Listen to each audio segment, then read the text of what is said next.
Hey all, welcome to another Broken Meeple Anthology, and sorry that the videos have been a little bit delayed lately. I had the biggest balls up lately, where I had recorded some detailed reviews of NEOM and Arcana, as well as another anthology, and then discovered when I got back from Aircon, the convention I was at last weekend, that the audio didn't record.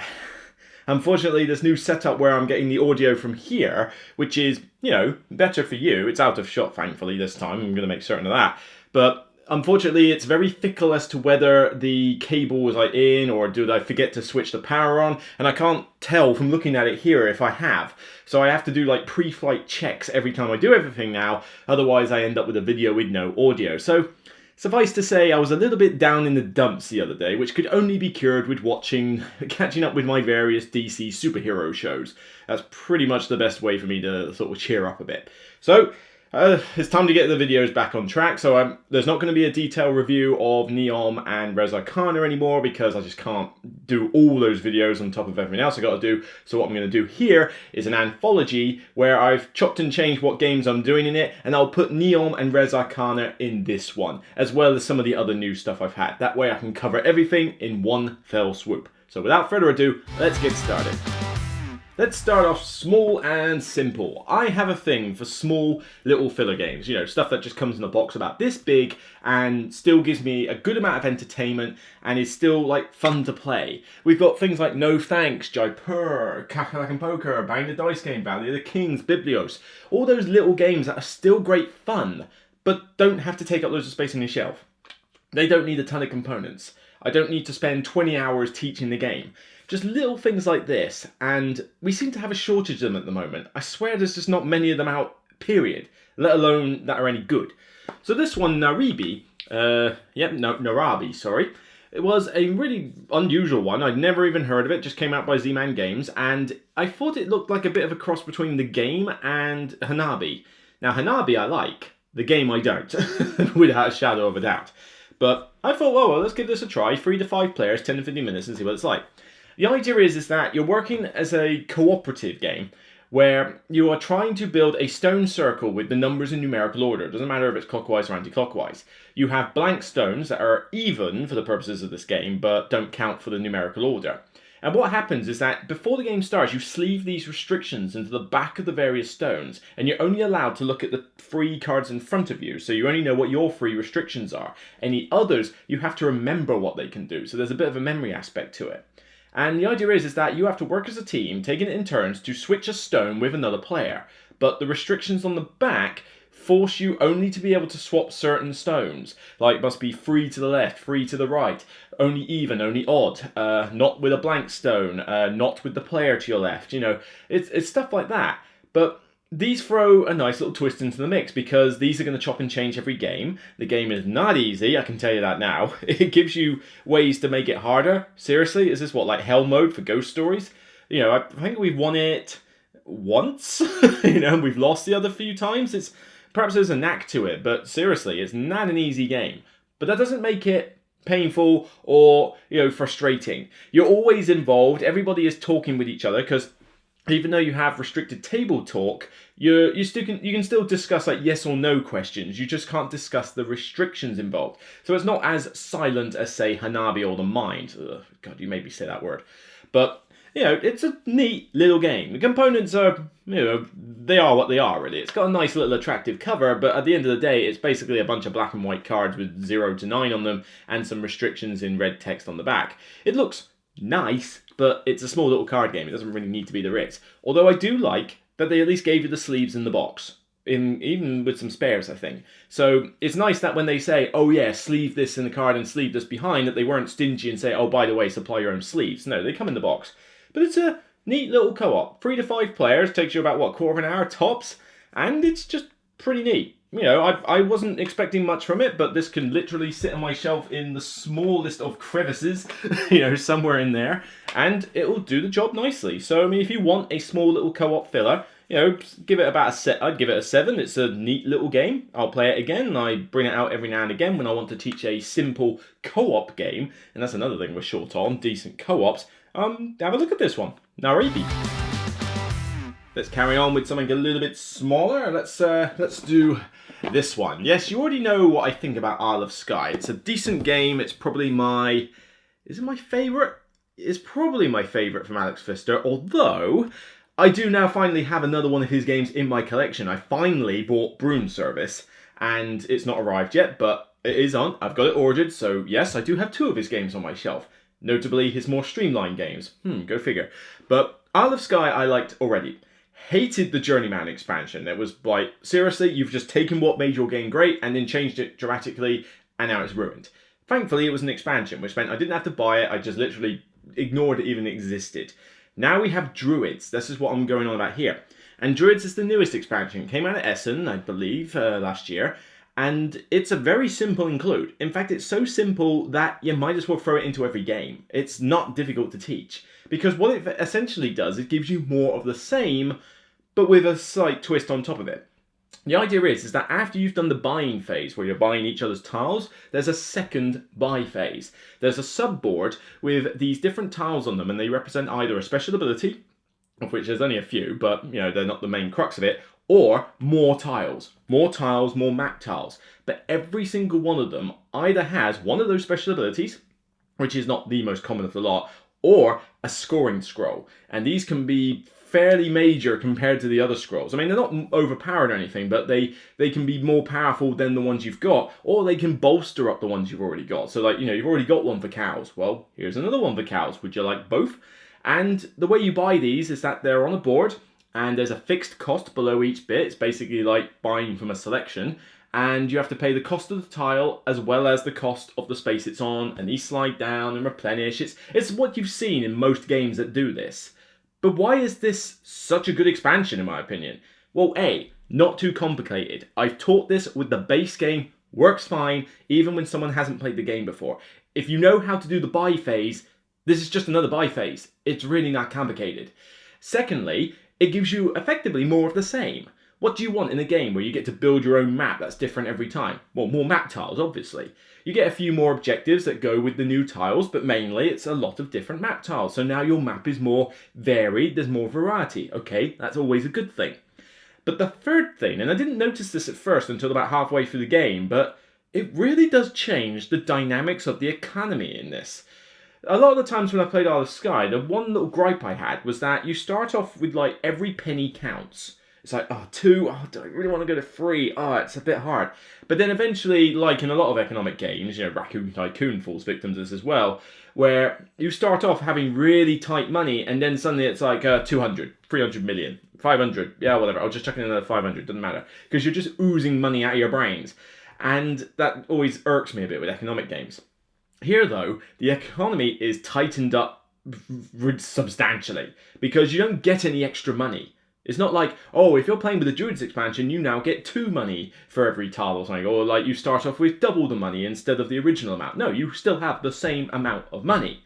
So suddenly, not only is it a bit more important to get those barrels lined up your castle, but it also means that you're not spending stupid amounts on the first buy phase if you think you're going to buy something from the second phase.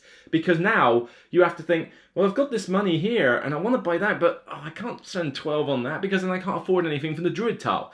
And believe me, you may think, well, that's okay, I'll ignore the Druid tiles and I'll just buy one from here.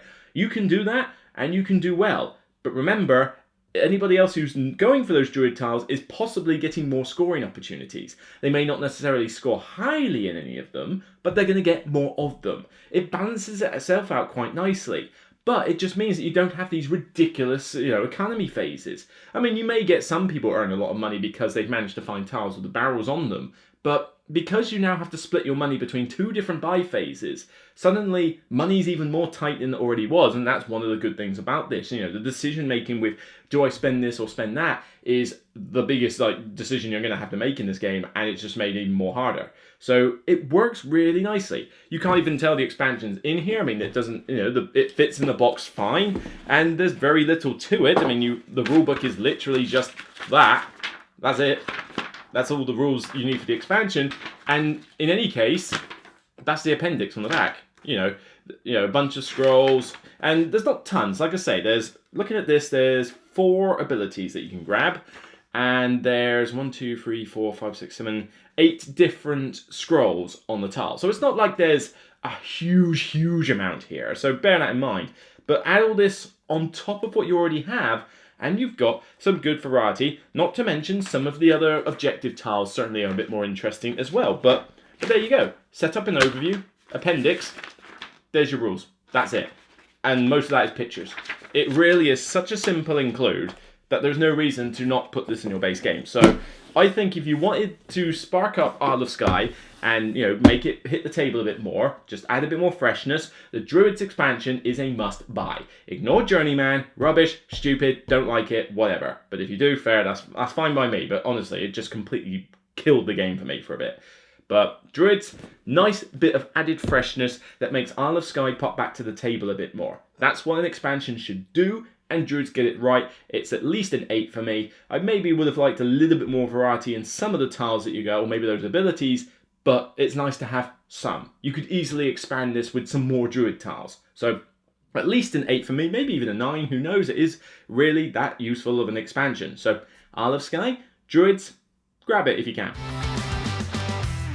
Okay, let's get on to something new, and we're going to go with Res Arcana. Now, some friends of mine have recently reviewed this, and I was going to do a detailed review on this. Unfortunately, like I say, the camera audio, thank you. But this is an interesting little card game from Tom Lehman, and most people, if they know Tom Lehman, will think, oh, Race for the Galaxy, is this another one like that? No, not quite. It's definitely a engine-building card game, which seems to be Tom Lehman's kind of shtick at the moment, but this is something a little bit different. In Res Arcana, as much as the theme is a little bit generic, it's basically your fantasy theme, you're a bunch of mages, you're doing all sorts of weird stuff with cards. You're trying to get to 15 victory points. Is it 15? No, it's 10. 10 victory points. I'm thinking of Splendor.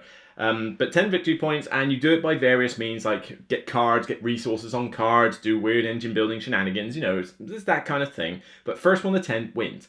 You have a special player power, but the twist is that you have a deck of 8 cards, and that is your deck. That's it, 8 cards.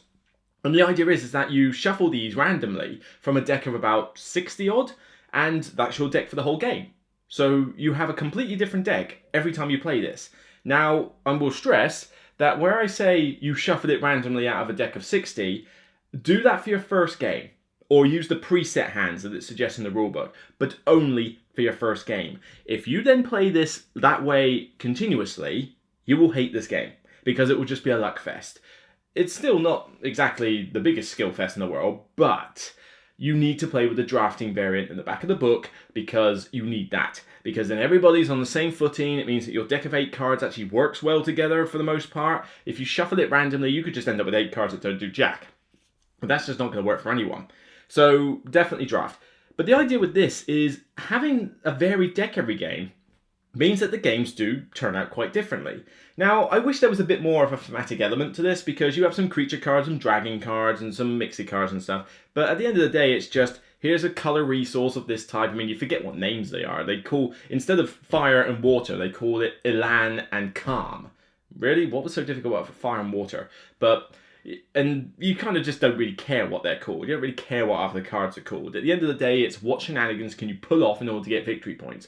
But it does that well. It's a bit long with 4 players, I'll admit, but with 3 players, and certainly with 2 players, this is a really quick back and forth game. And it shouldn't take too long. You're talking about an hour even for a 4-player game, maybe an hour and a quarter when your first game. But 2 and 3, speed, nice and quick, and then you just go again. Get a new set of 8 cards, quickly draft, do the game. And it's surprisingly how quick this is. It's an ingenious little product, this. It's produced well. I mean, you've got a little game tray thing in there with the spaces for all the essences, all the resources. The artwork's nice. The cards aren't flimsy. You've got these tiles that you select from every turn that give you a special power for the round. I always like stuff like that, where you interchange powers. It's stuff like Terra Mystica, Gaia Project. What else does that? I've lost track. No, I can't think of one off the top of my head, but games like that where you get to choose a special power every round. I always like those. And it just seems to, it works. It's clean, it's elegant, although the barrier to entry is that there is quite a lot of iconography. Now, the rulebook is very easy to understand, and it certainly portrays it well, so we didn't have to look it up very much, or we didn't have to reference too much after our first game. But yeah, there is an iconography barrier here, so you need to be comfortable with that. But this is in no way as complex as Race for the Galaxy. It's like Race for the Galaxy is like yeah, and Res Arcana is a bit more yeah. You know, it's easy enough for most people to get into once you conquer the icons. But it's neat. You know, different deck every time, and it's just basically engine building. If you like that sort of thing, this is going to be a game you'll want to take a look at. Doesn't take up much space, it's not too expensive, although with the game tray system in it, you know, it has a little bit of a cost to it. Sandcastle games, I think, are pretty new to the forefront. You know, I don't know that they produce very much. And, like I say, does what it says in the tin. Maybe I just wish that it was more than 60 cards to shuffle out of, but I'm sure this will get expanded over time, like you'll just add more cards to it and that'll be all well and good. I wish maybe there was a bit more theme, a bit more interesting powers with the power, place of power cards that you get lots of points on and the monuments. But they're just basically, here's an ability and some victory points. I wish they were maybe a bit more interesting, a bit more varied. But at the end of the day, it's a neat little card game. So it gets a 7 from me. If you like this sort of thing, a card building engine game that you don't want to be too complex or too hard for people to get into, Res Arcana is one to take a look for. Solid. My number 4 game, let's have a look. We're going to choose NEOM. Yes, I originally did do a detailed review of this, but like I say, unfortunately, audio is going to be the bugbear for life. But like I say, detailed reviews will resume with new games in the future. In fact, I've got Victorian Masterminds I need to do a detailed review on, so you'll get one for that. This is NEOM. NEOM has kind of only just hit the market, and most people don't have a clue what it is. It's from Lookout Games, so you know, you've got some pedigree there. But this is effectively a city-building version of Seven Wonders. People are comparing the two left, right, and centre, and it's kind of easy to see why. Because think of, if you've played Seven Wonders, you know you've got 3 rounds of drafting 8 cards. You draft a card, put it down, you build up a tableau, and you get victory points. Kind of the same here, really. You have a set of 8 tiles instead of cards, and then you draft them, and then you finish the round, and you do the second and the third round, and then you total up victory points. There's a lot of similarities. So if you know Seven Wonders, you're going to know this, like, pretty much. But here's a couple of differences here. Firstly, city building. So what you have is you have a board in front of you with a center tile, and, well, center, like, ingrained picture. And when you draft a tile, not only does it have to go on your board, but it has to connect back to the city center. So you have road networks on all the tiles, and some of them are corners, some of them are crossroads, some are just straight roads, whatever, and they have to connect back to the city center. It doesn't matter how it does it, but it must do at some point, you know, when you place it. And that creates a whole new realm of decision making, because you'll look at these tiles and go, yes, that's going to give me points for all those factories, and no! As you realize you can't put it anywhere, because your road networks of you've boxed yourself in a corner, or it's just the wrong way because you can't rotate the tile. It must be that way up, and frustrating in a good way, because it just adds another new level of decision making. So in essence, this is kind of a little bit above Seven Wonders in terms of complexity, because you've got to factor that in as well.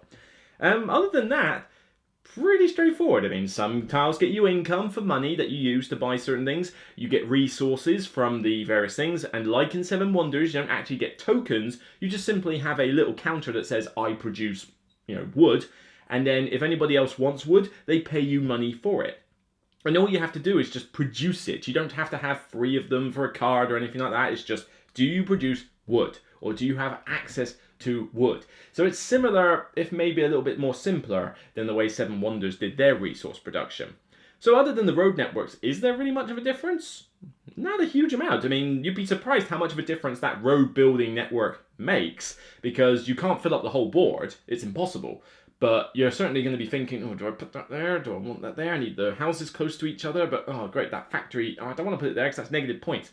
And there's a few ways to get negative points in this. But there is one gripe I do have. Actually, no, 2 gripes. And they don't kill the game for me, but it may be, how long will I keep this on top of Seven Wonders? And we'll ignore the fact that Seven Wonders has got expansions up the wazoo that make it really amazing. So, yeah, this is obviously going to have a disadvantage for that. But here's 2 other problems. Firstly, oh my god, the iconography. The graphic design in this could have been improved. It's not intuitive at first as to what the various icons mean. And you have a reference guide for this, which, oh my god, I swear it's designed to cause seizures. Or just to make colorblind people, you know, cry. I don't know. This is the pages for the reference. Yeah. Notice, A, it's a wall of text, which you kind of expect, but oh my god, the colors. The page, you probably can't even see it as well on the camera, but it's basically just wall-to-wall bars of colors. And I swear, it's hard on the eyes to even read this page. Now, it's got all the information you need, but oh my god, my eyes!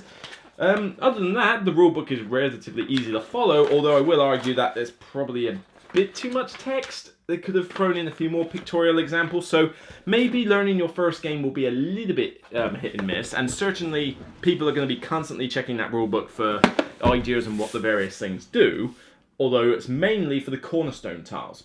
You effectively start with a few tiles at the start of the game that you draft, and only you can build them. Okay, that's nice, that's another difference to Seven Wonders, but the abilities on them are harder to understand than the normal tiles, which means everybody's going to be saying, oh, can you pass that rulebook a minute? I just need to read what these are. So if you can get reference aids for this, I suggest you print them out and give one to every player because it will speed things up a lot. Goes up to 5 players, not 7. I don't see the point in playing this with 5 players too much, although by restricting the player count, it means that you'll always have that push your luck element of, I'm going to take this tile, maybe it'll come back round, maybe it'll come back round, yes. You know, so you always get that even with 5. But I think this works perfectly fine as a 3 or 4 player game. You know, it doesn't really need 5 players. 3 and 4 is just fine. But here's the other gripe, and this is a controversial element that everybody is griping about. All right, not everybody, but a lot of people are griping about. The designer has even gone on record on Board Game Geek to explain his reasonings for this. In each age, there is a tile that's called a disaster tile, fire, flood, and crime spree. And the idea is that they're always in the game, and they're part of the tiles that get drafted round. But you have a choice. You either just let it go and don't play it, or you play it, don't do anything else on your turn, but it causes a negative effect on other players. And it basically means that they've got to pay money for every tile they've got, and if they can't, they sacrifice tiles. This is kind of like a take that element that really doesn't belong in this game. A lot of people aren't fans of it. They're coming up with variant rules as to how to mitigate it.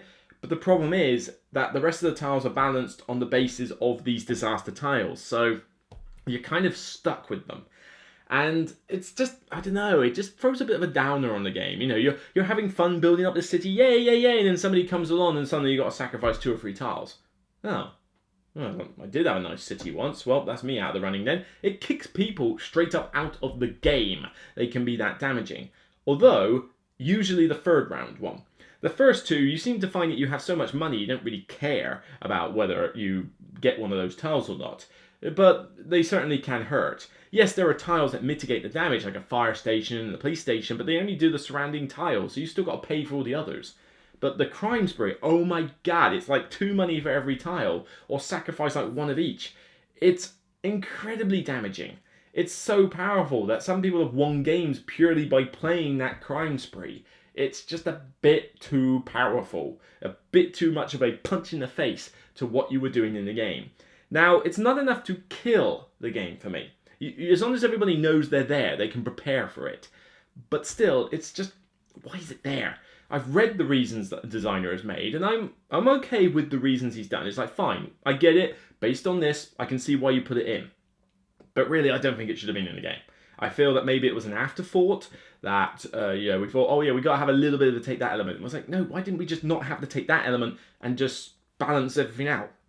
Would have been better, I think. But like I say, it's a small gripe, but it's going to put off a few players having that little take that element, so bear that in mind before you jump into NEOM.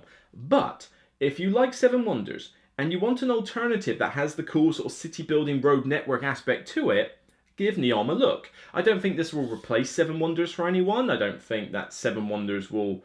I don't think it will be like, oh, I've got Seven Wonders, I don't need NEOM, because I think that city building aspect is so fundamentally different that it does make life more interesting for a drafting game. But yeah, those disaster tiles. And the rulebook's not amazing. And the graphic design, it does slow the game down a bit. It's got issues. But it's still a good game. It's a 7 for me. I still enjoy it. I'll hang on to it for a while and see how things go. So NEOM, a nice little city alternative to Seven Wonders. Now, the other two games I don't have right now because I've donated one of them away, and the other one is being borrowed by a friend. So you'll just have to make do with pictures on these. But let's start off with, let's save the rant till the end, all right? So the first one, Warhammer Age of Sigmar, the Rise and Fall of Anvalor. It's too long of a name. But this is a big box game, and it's kind of it's a competitive game, but you're almost working together to an extent. It's like alliance of convenience. Basically, this city Anvalor is constantly getting ransacked by the enemy because it's a big strategic vantage point.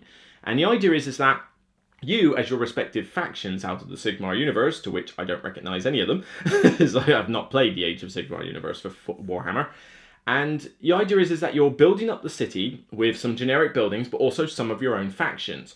And you're also deploying units in order to fight back an enemy force that's constantly coming in. It's a tower defense game. And the enemy could be Skaven, Chaos, or Orcs. There's 3 different ones. You've got 6 factions for yourself. Which one do you want to be? You've got different buildings and units within each one. And you effectively have a deck of tiles that you draw from, and you use them both as a resource modifier, a resource like production, and the unit and building itself. And basically you're trying to have the most influence points by the end of the game, and you do this by killing off the enemy or building the city buildings that aren't yours. But it's interesting because it's all on a grid, and tower defense style, the enemy sort of eventually, when the city builds up to a point, the enemy starts spawning on the outside, but you don't know what they are. So when it gets to a certain amount, they flip over and then start coming in like a typical tower defense game. And, depending on what units are there, certain units can fight other units, some get bonuses. You're rolling dice, you're going to have to accept that. There is a bit of dice rolling luck in this game, but it's an interesting little mechanic. Now, in terms of ease of play, it's a little bit hard to get into because the rulebook's not 100% clear on a lot of stuff, and there's a lot of text abilities on various tiles. The rules for how the combat works and when you should start flipping stuff is a little bit fiddly, so it's going to take a while to get into the game. I feel like the rulebook could have just been a little bit clearer, bit more streamlined. It just got a bit fiddly at first. We made a lot of rules mistakes in the first game we played. But there's a few good things going for this. Component quality is not great. The board is, generic. The tiles themselves feel good at first, but you notice they're going to start wearing and tearing a lot. The artwork's pretty sweet, though. I'll give it that. It's good Warhammer Sigmar artwork. But, and the graphic design is easy to follow as well. The buildings are a little bit generic because you've got this cool artwork for the unit on the tile, but then you just have this generic, etching for a building, and it's the same on all of them. And the city buildings are even more generic. It's like, could we not have had some artwork there? It just seems that you put all this effort into the units and then didn't care about the buildings. Why? But it's a neat little game, when you got more players, it's quite like, everyone's all over the place, everyone's building up quick. It scales well from 2 to 4 players just fine. 4 players certainly does get a bit more, chaotic, but, it's still good fun to play. I think 2, 3, or 4, it works well. Don't play the solo mode in this, though. It's pretty bland. Yeah, it's nice that they put it in, but yeah, ignore the solo mode. It's very much about the multiplayer. So it's a decent game. You're not cooperating per se, but you don't want certain buildings to get killed, so you might help someone kill off a unit. And you do get bonuses to combat for being next to other units, even if they're not yours. So there's like I say, an alliance of convenience in this game. But at the end of the day, everybody's got their own agenda to try and win. The biggest thing this has going for it, though, is the variety. You've got 3 enemies. So you could be facing off against Chaos, Orcs, or Skaven, and they work fundamentally different.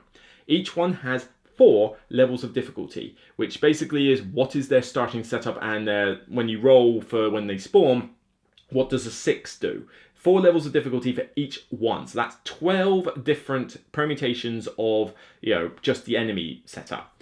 And then you have 6 factions.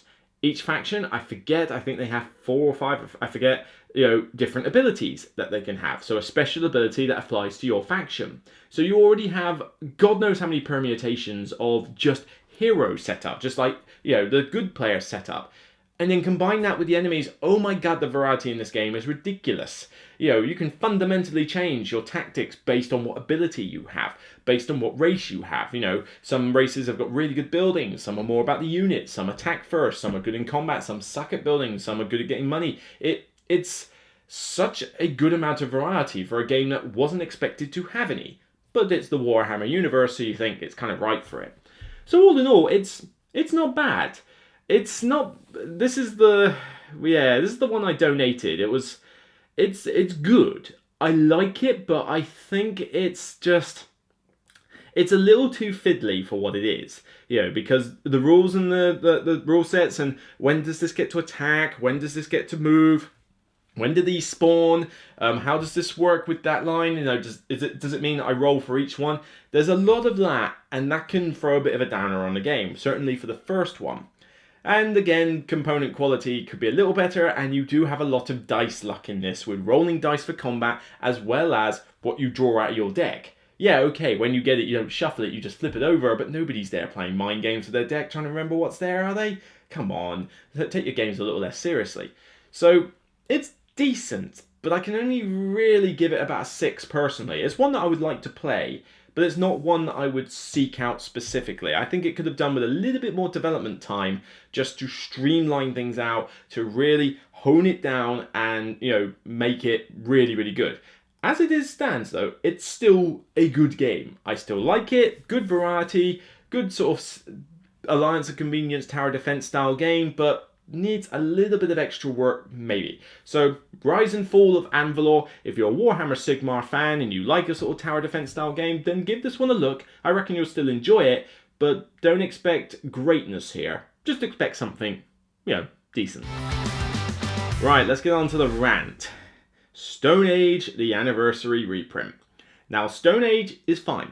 It's not my favourite worker placement game in the world because of the dice luck in it, but I've got friends who detest the game. I think it's fine. It does what it says on the tin. It's a gateway level worker placement game that anybody can get into. It's not difficult to teach.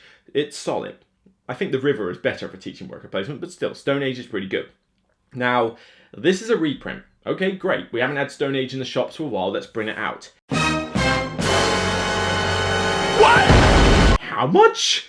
Yeah, the price tag is a bit higher on this one than the other one. And it's like, okay, this is a little bit, you're asking a lot here. But then Ticket to Ride did it, and Ticket to Ride came with all these really unique trains and a really nice board and an expansion. It threw in a lot for that extra money, and it was still pretty good value for what it was. This isn't. Yeah. Basically, all this is done, and I mean all this is done. Let me just list you out all the changes, the meaningful changes on one hand, okay? There's a winter board. Okay, different artwork. You have a variant rule on the board, the winter board, which basically just means you can get some extra points if you spend an additional resource when you get a card or a building. Whoopee. You get 4 igloos. The igloos are basically 4 extra buildings that anybody can build from the start of the game. That's it. Generic victory points, nothing else. You have wild animals. Probably the most interesting aspect, but these basically come out, they nerf your die rolls, but everybody can put a worker on the card, and when there's enough workers to chase them away, everybody who was on there gets a bonus based on a die roll. Yeah, not great. If you're going to make it random on those events, do you have to make these bonuses random? Because, put it this way, oh look, I got an extra food. Oh, you got an extra worker. I'd rather have the worker than 1 or 2 extra food. Trust me on that one. So it's a little bit of a swingy nature on it, but it's there, it's something different. So what are we on? 4 and 5. Yeah. That's really about it. Maybe I'll think of the 5th one. I could sworn there's another bit, but it really is that basic. Literally, you got the summer board, so you can play the normal version of the game, but the building cards still look like they did originally, which is kind of annoying. But yeah, you basically just have a winter board with 2 variants you can throw in, of which one of them is actually a different mechanic, and the other 2 are literally just 4 buildings and an extra resource to build something. And that's basically the new content. Winter side of the board, and 4 buildings, and 4 animals, because there's only 4 animals. So you're basically talking 8 new pieces and a winter board for what seems like £20, something like that, extra money. That is ridiculous. Now I know board game prices have inflated in recent years, but come on. I do not believe that it costs that much money extra just to throw in a winter set of artwork. For all I know, the artist probably had that done already when he originally made Stone Age. Or he or she, I forget who the artist is.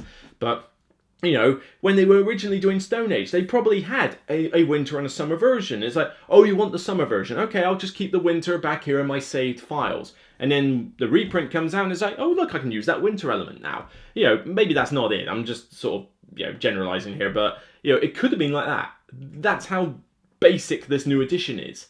I could have done without the winter board. I don't care if it's in winter or not, just because it's different artwork and it looks good, but still, I didn't need it. You could have just made it summer, but then thrown in some more meaningful expansions. Or maybe you could have actually just thrown in the expansion, what was it, Style is the Goal or something? I don't know if that's a particularly liked expansion. I mean, certainly the name was generic, but some people would like a proper expansion to the game. So why didn't you just bring out a big box version and throw in that expansion and another small expansion? And then you could have thrown in a few extra buildings and the wild animals, like make it a modular expansion. That would have been so much better value. But you've still got the same piece. Oh no, oh yeah, 5. Remembered it. Meeples. You have meeples with a little drawing on them to make them look a bit more custom. That's it. Woo! Yeah. You've still got the cup. You know, that stinky leather cup that stinks after a while. You've still got the generic dice. You've still got the normal cards. Normal buildings, whatever. Yeah. Stone Age is a decent game. I'll give it that. But this is a poor effort for making a reprint. I just think that if you find Stone Age sold cheaply in a bring and buy or a secondhand sale, buy Stone Age from that. There really is no reason to pay this much money for a reprint that isn't the best of quality. I mean, the box is showing wear and tear already. It's a pretty flimsy box. And just all that money for so little. It's just not worth the cost. I can't recommend it on that front. Now, if you're a die-hard lover of Stone Age and you really want one in your collection, this might be the only way you can do it, in which case just bear that in mind with the money. But if you can find a second-hand version of the original on there, just grab that. You're really not losing out. There's so little extra content in this one that you might as well just grab the original one for cheap, if you can find it, of course. So, it's annoying, because I like Stone Age is fine, and I recommend it to people to learn worker placement, along with the River and possibly Lords of Waterdeep. But yeah, just come on. Ticket to Ride and all these other games that have come out with like 10th anniversaries, Tokaido and stuff like that, they put in a decent amount of effort to really bling them up, or at least make them more appealing, or not jack up the price like crazy. But this just seems more like extortion than anything else. It really is a painful experience. So, Stone Age, the game, I give it about a 6 or a 7. Does what it says on the tin, and it's a decent game all round. But this reprint, it's like a 4 or a 5 for me. It just really is. It screams low effort for a high price. And that's just not the way to do an anniversary reprint. So that's it. Yep, 6 more games in this anthology. Sorry that I couldn't do a detailed review on NEOM or Res Arcana. Blame the microphone or blame my incompetence, whatever you want to do. But like I say, there will be a detailed review, a Zatu-sponsored review for Victorian Masterminds coming in the future, so look forward to that. And I've got lots of top 10 ideas. I've got top 10 annoying characters I'll do soon, and then I've been voted by patrons to do top 10 games I like to fail at, and that'll be a different one. And then after that, I need to do top 10 games that scale well. So scale well with number of players. So there's a lot of top 10s on the horizon. There's more games coming out, hopefully soon, because we're in March. It's another dry spell for games. But eventually we're going to get more stuff released and there'll be more stuff to review. So that's it from me. Thank you for watching this video. Sorry for the break. Sorry for the gap. You know, like I say, technical difficulties. So I'll see you next time. And remember, as always, it's only a game. Take care and enjoy your day.